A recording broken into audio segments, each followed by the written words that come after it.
What's up, everybody? You are just looking at the new completer of a 36-hour fast. Longest fast I've ever completed. Fucking amazing. I overcame so many obstacles here. But Joe, you ask, you said in the last video you were going to complete a 48-hour fast. What gives? Well, good question, because this podcast I'm going to talk about exactly how to quit, and how to quit good, how to quit the right way. So, as you know, I was talking yesterday about my results from 23andMe and how I decided to do a 48-hour fast to potentially heal my tinnitus. It's about as loud as before. I can't really conclude anything if I'm being scientific. I have to try fasting a few more times before I come to any conclusions. But I said I was going to do a 48-hour fast. Now, yesterday was somewhat easy. Today was easy for the first half of the day, but during the last part of the day, I kept getting headaches. I kept craving food so bad. Now, my eyes would dart to any food. If there was any food in my vicinity, I just dart to the food, even if it was scraps. And I had I was watching a movie. I watched Nobody. Fucking awesome movie. Bob Odenkirk knocked it out of the park. Definitely suggest it. I was there in the theater with my friend who had a whole tub of popcorn. And he left the theater with a tub of popcorn, like half fill, maybe like a third to a half fill, like on the ground. And he left to go to the bathroom, and I was watching to see if there's anything at the end of the credits. Spoiler alert, there's something in the middle of the credits. Don't fucking miss it. Not at the end, though. And he left that, and I saw that third filled tub of popcorn. I'm like, fuck, I would so die to just like eat that right now. I was so fucking angry that I couldn't do it. And it was just like the tension was building, and the tension was, and I stuck it. I stuck in there. That was literally at 30 hours. That was, so I stuck in there with that level of intense distraction and hunger. Deep hunger for 6 whole hours. And during the last 2 hours, it was so intense I couldn't really take it. I just could not take it. So I was like, well, I can't quit. But it's not like it's pretty much impossible for me to continue going through this. Now what I realized was that the issue is my pain tolerance. My pain tolerance is here, and to complete a 48-hour fast is here. And going through this thought process that I'm going to share with you right now, I figured out how to keep my sense of achievement, to turn this into a positive, and to quit. Now, how do you think you can do that? It's kind of crazy to think about that, because usually when I quit, I'm like, oh, fuck, you're a fucking quitter. Like, it hurts me. I get deeper down into a trench. But what I discovered today was this thought process that helps me come to terms with, okay, I need to quit. There's no possible way to get through this. How can I quit and make this still a win? So, and this happened during the last 2 hours, because the 36-hour mark was at 10. I drank some bone broth at 10:08, like 10:10, 10:08, about 10:08. And then I drank more bone broth a few moments ago at like 10:40 something, 10:50 something, with a few tablespoons of butter like dissolved in. I'm being very easy on my digestive system, drinking like calorically, like liquids that have like protein and fat and no carbs, which is why I drank bone broth with with melted butter in it, which was great to break a fast with, because even if you gulp it, which you kind of like, sometimes it's really hard to stop yourself after 36 hours of not eating from like devouring it. It's a liquid, so it's not gonna really hurt my body if I drink it too fast. It'll like be a little uncomfortable, but it was, it wasn't that big of a deal. And so at 8 o'clock, I went through this thought process. I boiled my goal down to the intention. I was like, okay, I decided a while ago to do this fast. Why did I decide to do this fast? So I decided to do this fast because I wanted to cure my tinnitus. I got this information from the 23andMe that I might be able to cure my tinnitus by fasting.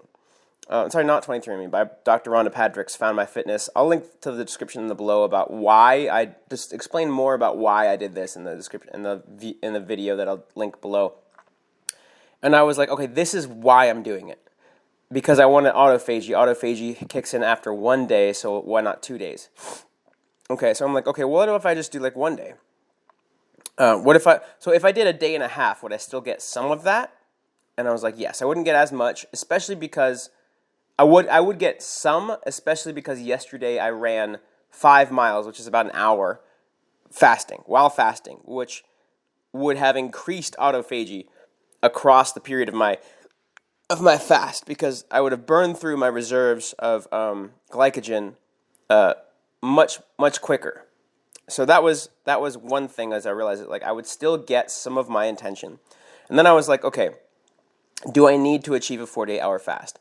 The answer I got was yes. I do need to achieve it. I said I was going to do it. I said I was going to do it in several places to several people, and I'm not going to fucking quit. I'm going to do a 48-hour fast. Does it have to be this time? No. So I went through, and I call that step, boil your goal down to its intention. Why are you doing it? That's the first step, is boil your goal down to its intention and discover why are you doing it. Then figure out what you need to do to make this a positive trajectory so that whatever your goal is, it's on the upswing. And in this example, the longest fast that I completed before today was 24 hours. So I'd already beaten that. I'd already significantly beaten that. I've done a 24-hour fast. To make this a win, to make this a positive trajectory, I wanted to shoot for, because I was 2 hours off. It's like an hour and a half at this point. As I was this part of the decision-making process, it was 8:30. I still had to push through an hour and a half. So I still had to, it wasn't like instantly like, okay, you're out. It was like, okay, like you're done with this, you can quit now. It was like, hey, you can push through a little more. I don't want to push through till 10 a.m. because that would also fuck up my sleep. I might be able to do it, but I wouldn't be able to sleep, and that would like be so detrimental. That would go against my intentions if I did it until 10 a.m. but stayed up the whole night or slept like 3 or 4 hours. I need to sleep the whole 8+ hours because I'm catching up on sleep right now, as my Whoop strap tells me. So I can't. So I have to get good sleep. That if I had to trade off sleep for this is part. I'm kind of going back to step number one here. If I was going to trade off sleep for what do you call it? Fasting. I had to do one or the other. If I had to do one or the other, I would say I was going to sleep. That's more important to me for my health. So, to maintain a positive trajectory, I wanted to do an even 12 hours and push myself a little more, not to give myself a super easy out, but give myself a little bit more work and cut it off at 10 p.m., which was 36 hours. So number one, boil your goal down to its intention. Why are you doing it? Make sure you hit that intention as much as you can. Number two is maintain a positive trajectory. Finish stronger than the last time. So I finished stronger, 24 hours to 36 hours, and I also it wasn't like I can quit now. It was like I still need to push myself a little bit. And then number three is write down what you learned from it and apply it to the next time. And this is a really good one. I didn't write it down. I kept it in my mind, but just be aware of it. Usually writing it down is a lot easier and better to clarify it. And I actually did write it down here after the fact. But I realized that the last 12 hours of a 48-hour fast are very difficult. And there will be a lot of humps along the way. So I learned that, and what I realized was that next time I need to quit. I need to start and end, or I need to end at night.